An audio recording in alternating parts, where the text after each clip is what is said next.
अस्सलाम वालेकुम, welcome to mates academy. I am Ayesha, your English teacher. So learners, हमारे continuous tense की series जो है वो कंप्लीट हो चुकी थी। अब हम स्टार्ट करने लगे हैं परफेक्ट टेंस। और परफेक्ट टेंस में सबसे पहला टेंस जो है वो प्रेजेंट परफेक्ट टेंस है। जैसे कि आप सबको पता है, प्रेजेंट कहते हैं मौजूदा दौर को, हाल को, और परफेक्ट कहते हैं मुकम्मल को। यानी कोई ऐसा काम जो आपके हाल में ही मुकम्मल हो चुका है वो हम प्रेजेंट परफेक्ट टेंस में यूज़ करेंगे।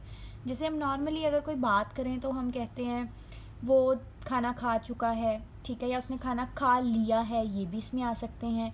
तो अगर इस तरह के जुमलों की हमने ट्रांसलेशन करनी हो तो हम प्रेजेंट परफेक्ट टेंस के जो हैं सेंटेंस स्ट्रक्चर को फॉलो करेंगे। सो फर्स्टली हम यहाँ पर बात करते हैं अफर्मेटिव सेंटेंसेस की। अफर्मेटिव सेंटेंसेस में जो सेंटेंस स्ट्रक्चर है उसमें सबसे पहले हम लिखेंगे सब्जेक्ट। सब्जेक्ट में जैसे आपको पता है, पहले भी कई दफ़ा बता चुकी हूँ कि सब्जेक्ट होता है कोई भी काम करने वाला इंसान। सब्जेक्ट आ जाएगा, उसके बाद हैज़ और हैव, ठीक है। सब्जेक्ट के बाद हैज़ और हैव का हम यूज़ करेंगे अगर हम प्रेजेंट परफेक्ट टेंस का अफर्मेटिव सेंटेंस बना रहे हैं। देन परफेक्ट टेंस के जो प्रेजेंट है, पास्ट है, उसमें वर्ब की थर्ड फॉर्म ही यूज़ करेंगे। हमने इसमें ना फर्स्ट सेकंड कोई फॉर्म नहीं यूज़ करनी, सिर्फ हमने थर्ड फॉर्म का यूज़ करना है और लास्ट पे ऑब्जेक्ट आ जाएगा।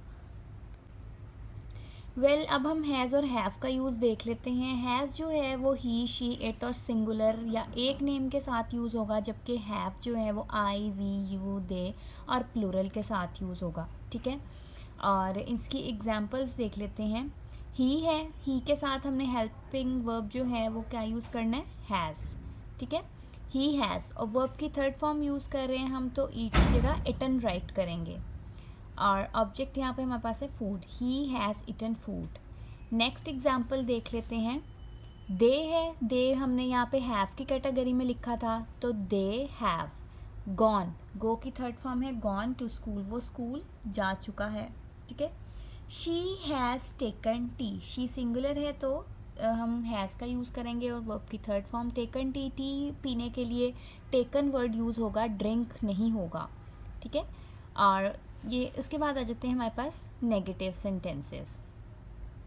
सो नेगेटिव सेंटेंसेस में भी कोई इतनी रॉकेट साइंस नहीं है, वही सिंपल के हैज़ और हैव के बाद हमने नॉट का यूज़ करना है, ठीक है।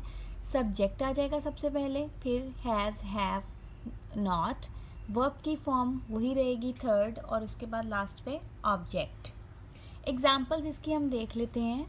We have not played cricket, हम क्रिकेट नहीं खेल चुके हैं, ठीक है, या हमने क्रिकेट नहीं खेल ली है।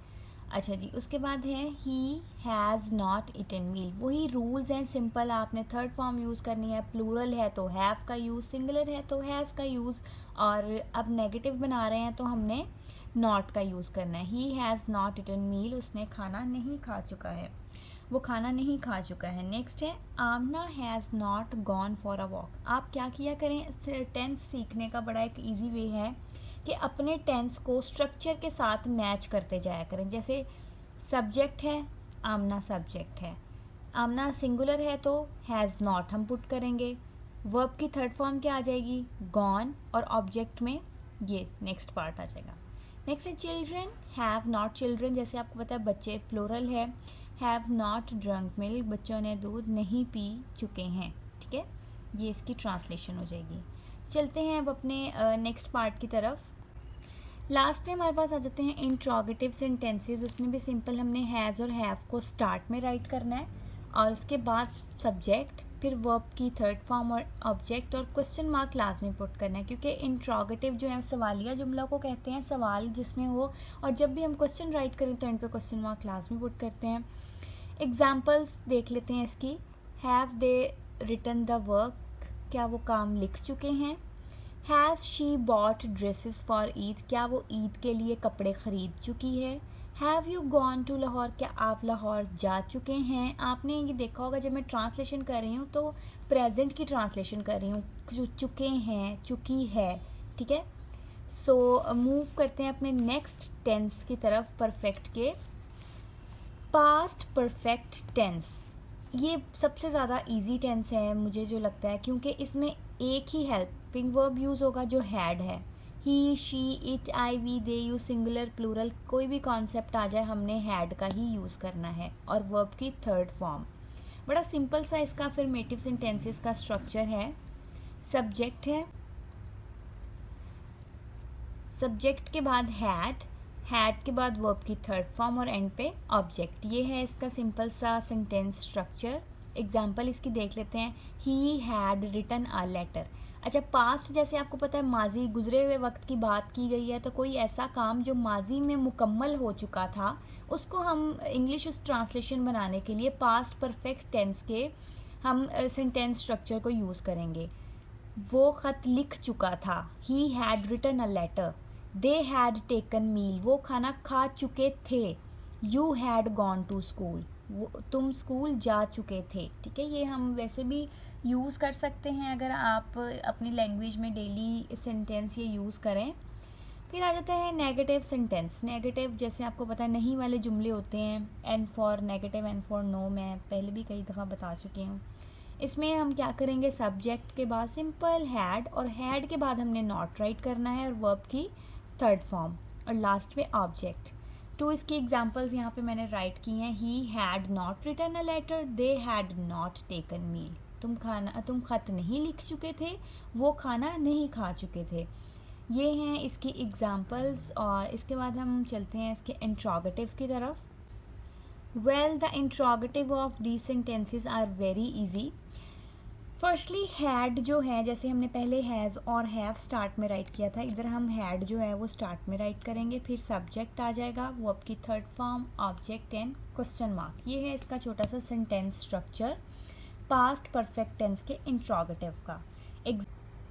एग्जाम्पल इसकी फर्स्ट वन है, हैड दे कुक्ड फूड, क्या वो खाना बना चुके थे। हैड ही टेकन मील, क्या वो खाना खा चुका था। सो ये था इजी सा इसका सेंटेंस स्ट्रक्चर और एग्जांपल्स। आई होप कि आपको यहाँ तक टेंस क्लियर हैं। सो अब जो है हम अपने स्पोकन लेक्चर की तरफ चलते हैं। जैसे कि आपको पता है हम वीडियो के एंड पे जो है कुछ लर्न करते हैं, कुछ स्पोकन इंग्लिश से रिलेटेड, कुछ वोकैबुलरी से रिलेटेड। सो अगर यहाँ तक वीडियो समझ आई है तो वीडियो को लाइक कर दें, चैनल पे नए हैं तो इसे सब्सक्राइब कर दें ताकि न्यू नॉलेज आपके साथ भी शेयर हो।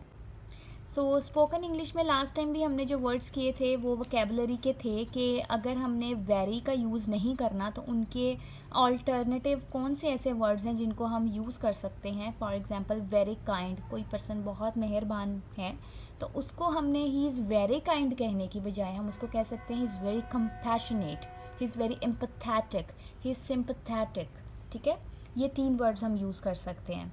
वेरी अपसेट, कोई बंदा बहुत ज़्यादा अपसेट है तो हम यूजुअली यूज़ करते हैं she is very upset. Bore हो गए हैं ना हम यूज़ कर करके पुराने इंग्लिश, तो हम कहेंगे she is troubled, she is distressed, she is anxious. ठीक है, नेक्स्ट है वेरी एक्साइटेड, बहुत ज़्यादा आप खुश हैं तो आप वेरी एक्साइटेड वर्ड तो यूज़ करते हैं, बट अब हम उसकी जगह जो है वो मॉडिफाइड वर्ड यूज़ करेंगे। She is overjoyed, she is elated, she is thrilled. यहाँ पे साउंड्स का ख्याल रखें, ऑटोमेटिकली आपकी जो है इंग्लिश इम्प्रूव हो जाएगी। नेक्स्ट वन हमारे पास है वेरी प्राउड, बहुत ज़्यादा मगरूर है। ठीक है, बहुत ज़्यादा प्राउड है तो उसके लिए हम वर्ड यूज़ करेंगे एरोगेंट, कंसीटेड, बोस्टफुल। ठीक है, उसके बाद है वेरी स्केयर्ड, खौफ ज़्यादा है कोई पर्सन बहुत ज़्यादा, is terrified, she is frightened. Okay, हम ये वर्ड्स यूज़ कर सकते हैं। लास्ट वन है हमारे पास सेकंड लास्ट है हमारे पास ग्रेटफुल। ग्रेटफुल थैंकफुल के मीनिंग्स में आता है किसी का शुक्रगुजार होना, तो आई एम वेरी ग्रेटफुल या आई एम अप्रिशिएटिव। ठीक है, ये दोनों वर्ड्स आप यूज़ कर सकते हैं। आप नॉर्मली कहते होंगे I am thankful to you, उसको मॉडिफाई करें, उसको कहें I am grateful to you, मैं आपका बहुत शुक्रगुजार हूँ, या I am appreciative. Okay, next है surprised, very surprised, very surprised बहुत ज़्यादा हैरान होना, astounded, शॉक्ड या अमेज्ड। सो ये थे हमारे कुछ वोकैबुलरी के वर्ड्स। आई होप कि आपको इंटरेस्टिंग लगी होगी इंग्लिश सीखनी मेरे साथ। सो अगर पसंद आई ये वीडियो तो अगेन रिक्वेस्ट है आपसे कि शेयर करें इस वीडियो को ज़्यादा से ज़्यादा और लाइक करें। And thank you so much for your supporting. अल्लाह हाफिज़।